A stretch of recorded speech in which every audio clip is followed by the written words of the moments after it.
amados, bienvenidos en esta mañana. Es bueno estar juntos, congregándonos. El título de esta prédica es Su presencia en medio de las tormentas. Amén. Y vamos a hablar realmente de una prédica que nos va a bendecir de una manera muy, muy especial. Quiero hablarte acerca de esa presencia de Dios en medio de las tormentas. Esa presencia de Dios que realmente se manifiesta en los momentos más difíciles, más duros, incluso más delicados del ser humano. Amados, debemos entender que la vida sin tormentas no existe, ¿sí o no? O sea, la vida sin tormentas, la vida sin pruebas, la vida sin dificultades no existe. Y a veces es como que hay esa falsa creencia, ¿no? De que, sí, y una vez de que si tú le entregas tu vida a Cristo Jesús, los problemas se van a desaparecer. No, más bien se pueden duplicar, ¿no? O triplicar, porque vas a ser moldeado conforme al carácter del varón perfecto. Cuando entendemos eso, empezamos a madurar. Digamos fuerte, madurar. El Señor quiere que como hijos de Dios continuamente vayamos madurando en el Espíritu. Y parte de ese proceso es que entendamos que no existe la vida sin tormentas. Amén. Ser sabio es entender que el Señor estará en medio de tus tormentas y manifestará su presencia. Eso es sabiduría. Amén.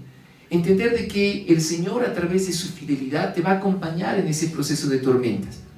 Pero Él va a manifestar también su gloria en medio de esas dificultades. Vamos a comenzar, por favor, con Isaías capítulo 43, del versículo 1 al 5, lo puedes leer ahí en tu Biblia. Isaías 43, del 1 al 5. Amén. Nota lo que dice la palabra. Pero ahora, oh Jacob, escucha al Señor, quien te creó. Oh Israel, el que te formó, dice: no tengas miedo, porque he pagado tu rescate, te he llamado por tu nombre, eres mío. Wow. Y yo te doy un consejo: puedes reemplazar la palabra Israel, la palabra Jacob, por tu nombre. Amén. Que el Señor te dice en esta mañana: pero ahora, oh Rodri, pero ahora, oh Simón, pero ahora, oh Melanie, no. Escucha al Señor, quien te creó. ¿Quién nos creó? El Señor. Y dice: el que te formó, te dice, no tengas miedo. La pasada semana compartíamos, ¿no?, en la congregación acerca de la importancia de entender, de no tener temor en el corazón, de vivir libres de temor. Puedes ver la prédica ahí en el canal de YouTube. Amén. Es de mucha edificación. El versículo 2 dice, de Isaías 43: cuando pases por aguas profundas, yo estaré contigo. Cuando pases por ríos de dificultad, no te ahogarás. Cuando pases por el fuego de la opresión, no te quemarás. Las llamas no te consumirán. Wow. Y quiero que notes algo interesante en el versículo 2. Dice cuando pases, ¿sí o no? No dice que no pasarás. O sea, acá el profeta está diciendo de que sí o sí vas a pasar por cada una de estas series de tormentas, dificultades. Dice las aguas profundas, los ríos de dificultad, el fuego de la opresión. Y la palabra dice cuando pases. El profeta no está diciendo, ojo, nunca vas a pasar por esos ríos profundos, nunca vas a pasar por tormentas. No, el Señor está diciendo cuando pases. Es un proceso que todo hijo de Dios va a tener que vivir en medio de la tierra. Querramos o no, vamos a pasar por tormentas. Versículo 3: pues yo soy el Señor tu Dios, el Santo de Israel, tu Salvador. Yo di a Egipto como rescate por tu libertad. En tu lugar di a Etiopía y a Seba. Versículo 4: entregué a otros a cambio de ti.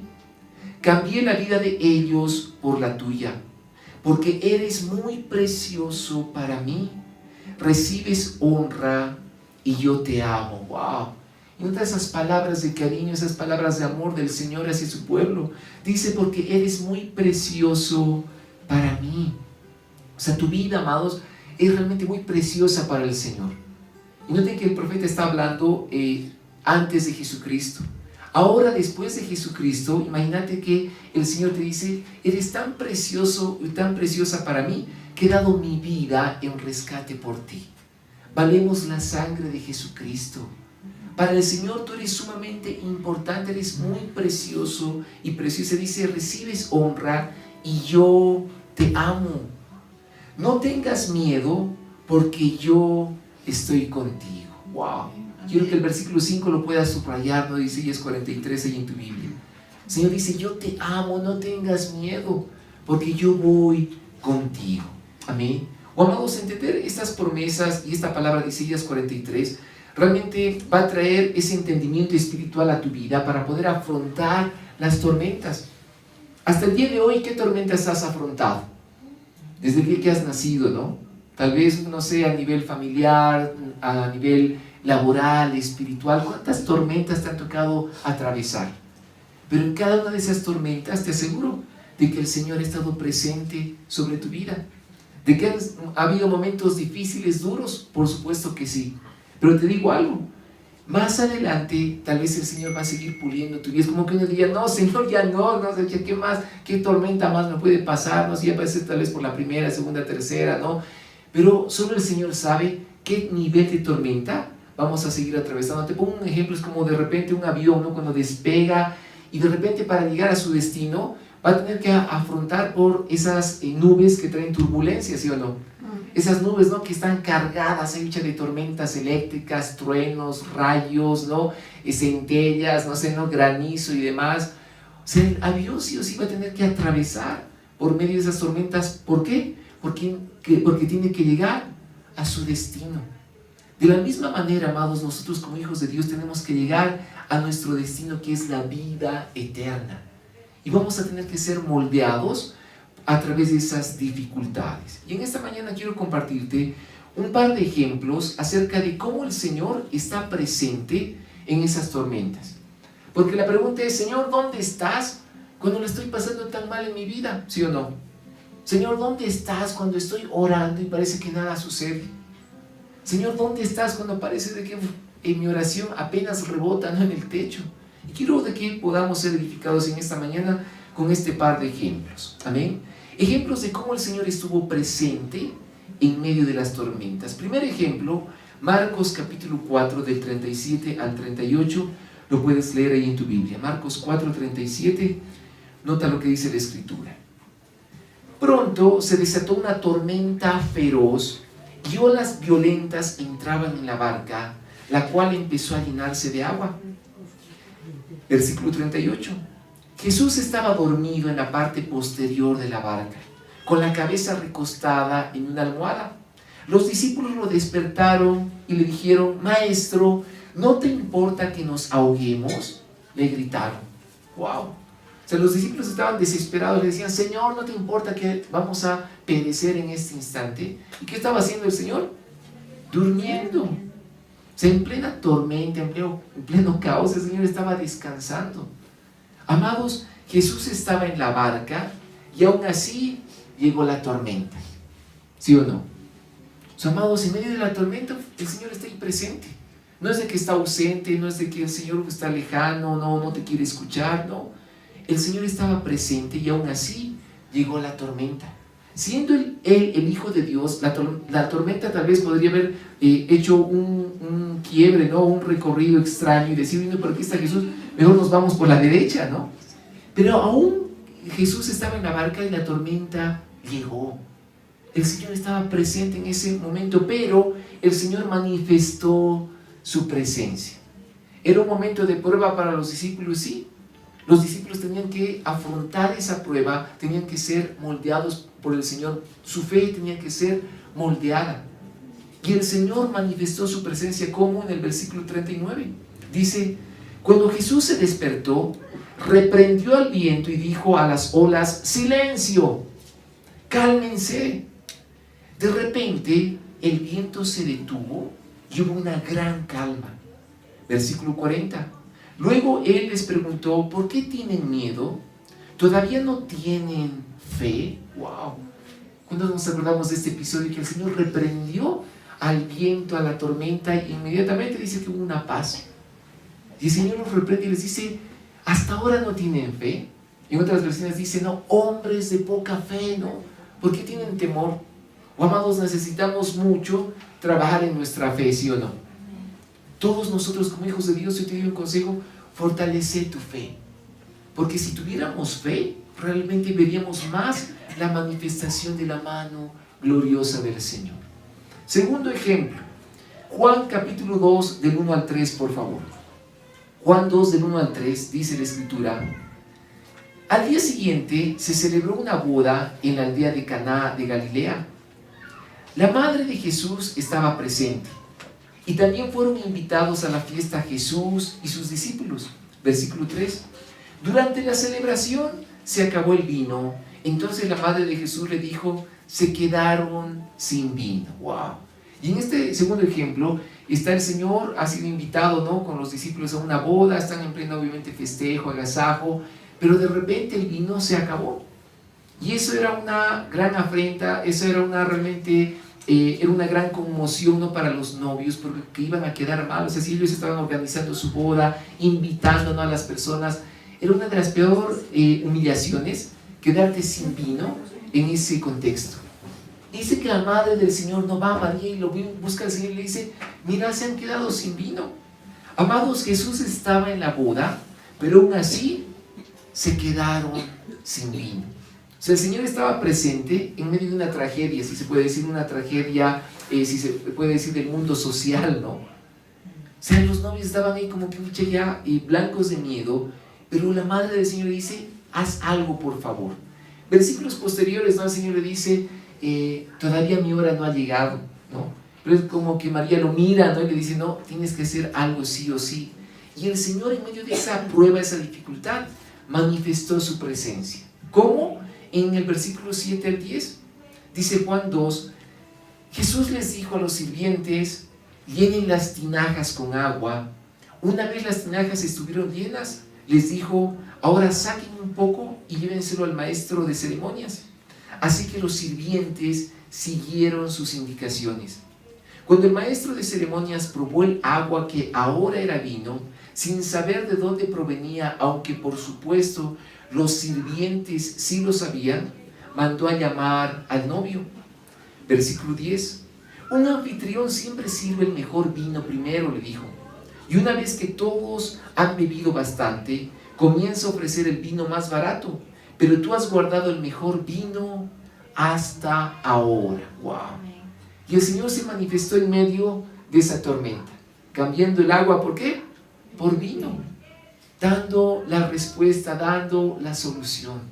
¿Te das cuenta cómo el Señor está presente en cada tormenta? ¿Te das cuenta cómo la fidelidad de Dios se va manifestando? El problema es de que a veces perdemos, amados, la paciencia, ¿sí o no? A veces queremos de que el Señor actúe inmediatamente en medio de la tormenta. Pero quiero que recuerdes esto con mucha atención. Es como que el Señor pone a prueba tu fe.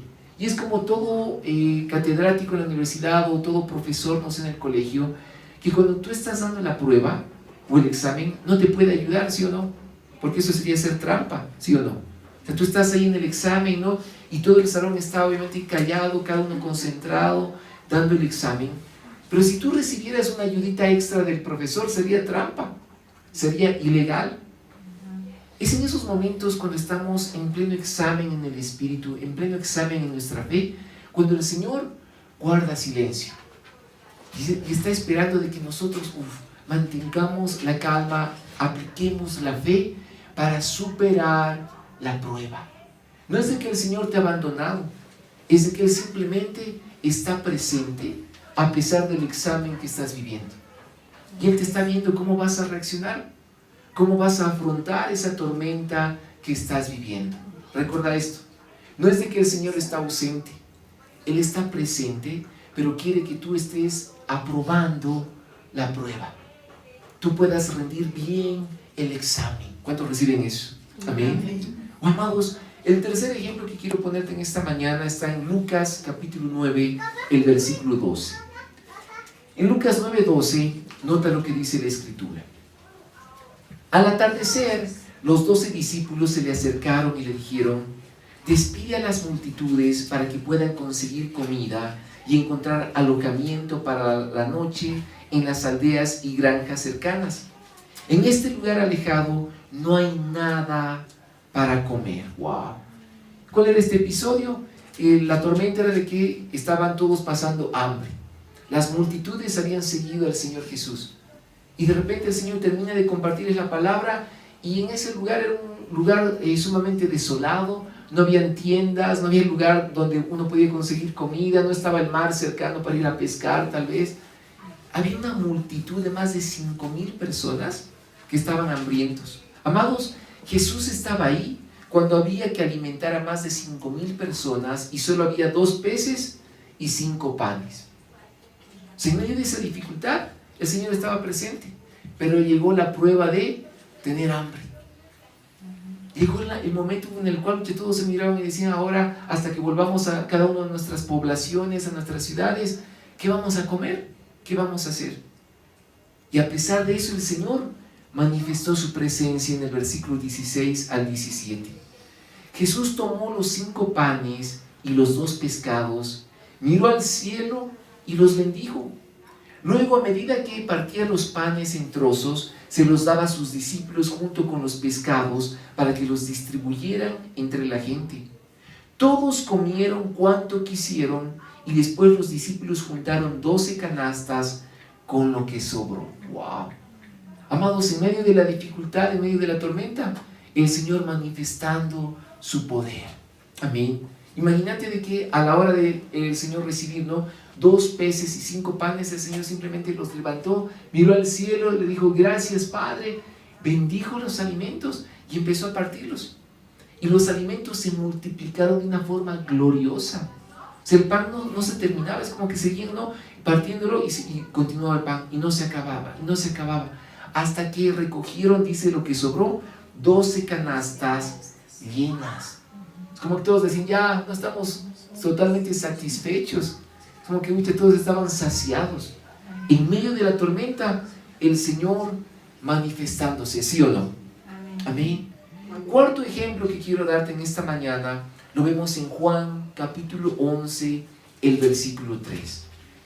Juan 11:3 dice la palabra: así que las 2 hermanas le enviaron un mensaje a Jesús que decía: Señor, tu querido amigo está muy enfermo. Wow. ¿Y de quién está hablando acá la escritura? De Marta y María con Lázaro, justamente. Marta y María le mandan a comunicar al Señor: tu querido amigo Lázaro está muy enfermo. Y acá vemos en las escrituras de que realmente la amistad que tenían era muy estrecha, era muy profunda, a tal punto de que le dicen: no, tu querido amigo está enfermo. Eso quiere decir que el Señor se llevaba muy bien con Lázaro. Amados, Jesús estaba con Marta y María, pero igual vivieron el dolor de perder a su hermano. Y así cuando en el versículo 11, en Juan 11:35 dice la palabra: entonces Jesús lloró. Cuando el Señor se enteró, ¿no?, de que Lázaro estaba muy enfermo, se puso a llorar. Y dice el 36, la gente que estaba cerca dijo: miren cuánto lo amaba. O sea, las personas se sorprendieron de que el Señor Jesús estaba llorando. Es como que era poco frecuente ver llorar al Señor. Y las personas dicen: wow, realmente el Señor lo amaba a Lázaro. Y realmente en este ejemplo quiero que prestes atención, porque Jesús amaba a Lázaro, pero aún así permitió que muriera. Wow, la pregunta es: ¿por qué? Si el Señor amaba a Lázaro, ¿por qué permitió que muriera? Es que en medio de la tormenta y la dificultad, el Señor estaba moldeando la fe de Marta y de María. Amén. Y el Señor manifestó su presencia. Nota lo que dice en Juan 11, el versículo 43. Entonces Jesús gritó: Lázaro, sal de ahí. ¿Dónde estaba Lázaro? Ya en el sepulcro. Ya lo habían enterrado. El Señor manda que remuevan la piedra y grita: Lázaro, sal de ahí. Y el muerto salió de la tumba con las manos y los pies envueltos con vendas de entierro y la cabeza enrollada en un lienzo. Imagínense. O sea, ni qué película, ¿no? Obviamente, cuando un muerto de repente sale, ¿no?, de la tumba. O sea, Lázaro sale todo vendado con las vendas que eran propias de un difunto. Y a pesar de eso dice que Lázaro empezó a caminar, ¿no?, como podía. Y nota lo que dice el versículo 44. Y el muerto salió de la tumba con las manos y los pies envueltos con vendas de entierro y la cabeza enrollada en un lienzo. Jesús les dijo: quítenle las vendas y déjenlo ir. ¡Wow! Y así cuando Lázaro vuelve a la vida. Y todos quedaron, pero realmente con la boca abierta, por la manifestación de la presencia del Señor en medio de la prueba. Amados, estar con Jesús no significa una vida sin tormentas. Quiero que recuerdes esto. Que tú seas cristiano, tú seas cristiana, no significa una vida sin tormentas. Con Jesús las pruebas llegan, pero su fidelidad siempre estará ahí. Amén. O sea, su fidelidad siempre se va a manifestar sobre tu vida, sobre tu familia. Es la fidelidad de Dios que en todo tiempo se va a manifestar a favor de aquellos que creen en el Señor. ¿Cuántos creen eso? Amén. Amados, para terminar en esta mañana, nunca subestimes la rapidez con la que Dios puede dar un giro a tu situación. Una vez más, quiero que esto lo escuches con atención, lo puedes leer en la pantalla. Nunca subestimes la rapidez con la que Dios puede dar un giro a tu situación. O sea, el Señor es todopoderoso para dar un giro a cualquier situación que estemos atravesando, de la noche a la mañana. ¿En qué momento? Solo Él lo sabe. Pero Él es todopoderoso para cambiar cualquier situación. Amados, porque para Dios no hay nada imposible, ¿sí o no? En medio de esa tormenta, la fidelidad de Dios va a seguir presente sobre nuestras vidas. Amén. Amados, que no te falte la fe, no subestimes la rapidez con la que Dios puede dar un giro a tu situación. La fidelidad de Dios en medio de tormentas, en medio de momentos duros. Gracias, Señor, porque solo tú eres nuestro proveedor. Amén. Para terminar, Isaías 26 del 3 al 4. Isaías 26 del 3 al 4, nota lo que dice la Escritura. Tú guardarás en perfecta paz a todos los que confían en ti, a todos los que concentran en ti sus pensamientos. Versículo 4. Confíen siempre en el Señor, porque el Señor Dios es la roca eterna. Wow. Nota lo que dice el profeta en Isaías 26. Dice de que el Señor va a mantener paz sobre nuestras vidas siempre y cuando confiemos en Él y siempre y cuando nuestros pensamientos estén centrados en el Señor. Una vez más, quiero que esto lo subrayes en tu Biblia. Tú guardarás en completa paz a todos los que confían en ti, a todos los que concentran en ti sus pensamientos. ¿En quién estás pensando continuamente? ¿O en qué estás pensando continuamente? ¿En las dificultades, en las tormentas, en los problemas? La Biblia dice, ¿no? La palabra, si tus pensamientos se enfocan en el Señor tu Dios, el Señor te va a bendecir con paz en tu corazón. La clave es, amados, de que nuestros pensamientos estén enfocados en medio de la tormenta en el Señor nuestro Dios, puestos los ojos en Jesús. No mires la tormenta, no mires la dificultad del problema, para que el Señor guarde tu corazón en perfecta paz, tus pensamientos enfocados en el reino de los cielos. Y el versículo 4, confíen siempre en el Señor. ¿Sabes lo que significa en la traducción hebrea esa palabra confíen siempre? La traducción es sin baches, sin pausas, sin dudas. ¿Cómo hay que confiar en el Señor? Sin pausas, sin dudas, sin huecos. Que de repente uno dice, uy, sí, pero ¿y ahora qué voy a hacer? Ese es un bache. Uy, Señor, pero tengo claro, ese es un hueco. Uy, Señor, pero ¿y será que me va a ir bien? Esa es una pausa. La Biblia dice, confíen siempre en el Señor. Wow, sin dudas, sin pausas, sin bache alguno. En medio de la tormenta, el Señor siempre va a respaldar tu vida con su mano y su fidelidad. ¿Cuántos creen eso? Puedes dar un fuerte aplauso al Señor en esta mañana, porque el Señor respalda a su pueblo, a sus hijos, de día y de noche. De